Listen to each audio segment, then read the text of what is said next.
అందరికీ నమస్కారం. ముందు చాలా సంతోషం ఏంటంటే నేను థ్యాంక్స్ చెప్పాల్సింది ప్రేక్షకులకి. ఇప్పటిదాకా మాట్లాడిన వారు టీం సినిమా చేసింది ప్రతి ఒక్కరూ పేరు పొందిన వాళ్ళే, ప్రతిభావంతులే. కానీ ఈ సినిమా నాకు నచ్చేది ఒక మెయిన్ రీజన్, శివ చెప్పిన ఐడియా, దాన్ని నమ్మిన తారక్. అంటే రెగ్యులర్ సినిమాలు చేయొచ్చు, ఒక సినిమా ఇన్ని సంవత్సరాల అనుభవంలో చెప్తాను, ఒక సినిమా చేస్తున్నప్పుడు మనకు ఒక చిన్న భయం ఉంటుంది. ఏదో ఒక బార్డర్ని క్రాస్ చేస్తున్నాం, కొత్తది ఏదో ట్రై చేస్తున్నాం, ఇది వర్క్ అవుద్దా లేదా. కానీ ఒక ఆత్మవిశ్వాసం ఉంటుంది కదా, that I have to be different అనేది. మధ్యలో ఒకరోజు ఒక లైన్ చెప్పాను ఆయనకి, అంటే ఒక ట్రెండ్ జరుగుతుంటుంది, అలాంటి సినిమాలు చేస్తూ వ్యాపారం చేసుకోవడం వేరు. కానీ వింతగా డిఫరెంట్గా ఆలోచించి తన నుంచి ఒక ఐడెంటిటీని తీసుకోవడం వేరు. అంటే ఒక ప్రవాహం కొట్టుకు వెళ్ళిపోతుంటే చచ్చిపోయిన చేపలు చాలు దాంతో వెళ్ళడానికి, ఎదిరి తీయడానికి ఆ చేపకి ప్రాణం ఉండాలి. అలాంటి ప్రాణం ఉన్న ఇద్దరిళ్ళు, Shiva and Tarak. They ready to risk to do something new. నాకు తారక్ ఎంత ప్రేమ అంటే నిజంగా ఈరోజు ఎప్పుడు చెప్పలేదు. ఆయన నేను ఆ ఆస్కర్ ఫంక్షన్లో నా ఇంట్లో కూర్చొని ఒక చిన్న వీడియో చూస్తుంటే ఆ great actors and world cinema people మధ్యలో తను మాట్లాడుతుంటే ఎంత గర్వించాను. ఎందుకంటే చాలా సంవత్సరాల నుంచి చెప్తున్నాను, తెలుగు సినిమాలో నాకు నచ్చిన హీరోల్లో నటులు అని ఎవడైనా ఉంటే అది నా తారక్. అది నాకు తెలుసు. అండ్ ఆ ఎనర్జీని ఇలాంటి ఒక సినిమాని ప్రొడ్యూస్ చేస్తూ శివతో నించొని ఈ కథను డిఫరెంట్గా చేస్తున్నావు నేను ఉంటాను అంటే ప్రతిరోజు ప్రతి సీన్లో ప్రతి ఎలిమెంట్లో ఒక డైరెక్ట్గా అండగా నించునే ఒక యాక్టర్ ఉన్నాడు కదా.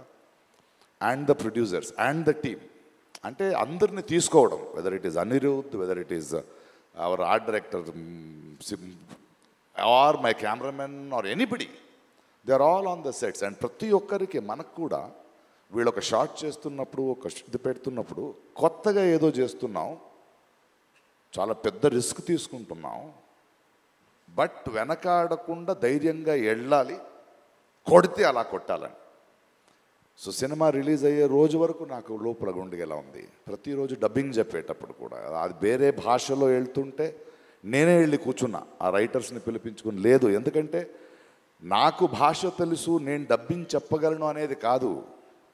ఈ టీంలో ఉన్న నిజాయితీ నాలాంటి వాడిని ఎలా మారుస్తుందంటే ఈ భావాన్ని ఇంకో భాషలో మిస్ అవ్వకూడదు. తెలుగులో ఇక్కడ ఆలోచించిన ఈ కళ ఇంకో భాషకి వెళ్ళేటప్పుడు ఏదో సింక్ చేసి వెళ్ళకూడదని వర్క్ చేస్తూ వెళ్ళాను. ఎందుకంటే ఆ నిజాయితీని వీళ్ళందరూ చేస్తున్న వర్క్ చూసి వచ్చిన నిజాయితీ అది. ఏదో వచ్చాం వెళ్ళాం కాదు.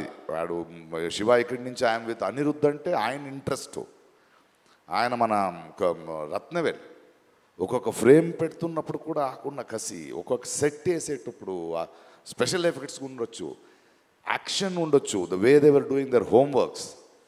ఇది ఊరికే చేసింది కాదు, ఊరికే ఒక సినిమా వచ్చే ముందు 3 hours చూసి బాగుంది బాగాలేదనేది కాదు. బట్ ఐ థింక్ ఈ కథ, ఈ కొత్త ప్రపంచం, ఒక కొత్త థాట్ని, దాని వెనకున్న ఒక ప్రామాణికతని, ఆ హానెస్టీ ఎక్కడో ప్రేక్షకులకి వెళ్ళింది అనుకుంటా. అందుకే రోజు రోజున పెరుగుతోంది, రోజు రోజున ఆదరిస్తున్నారు.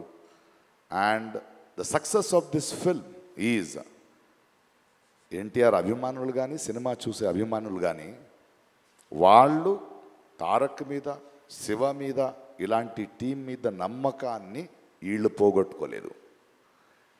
అందువలనే అదొక సంబంధం, ఒక బంధం ఎప్పుడు అలాగే ఉంటుంది. అది it is un unseen, intangible, great relationship. And I'm so happy to be with this team. And thank you the producers for not even letting one stone turn, stood like rocks. And to every technician who put his heart and soul and believed in this film, aa namakam ivala gelichindi. Thank you for pushing the boundaries and creating a new world, waiting for part 2. Thank you.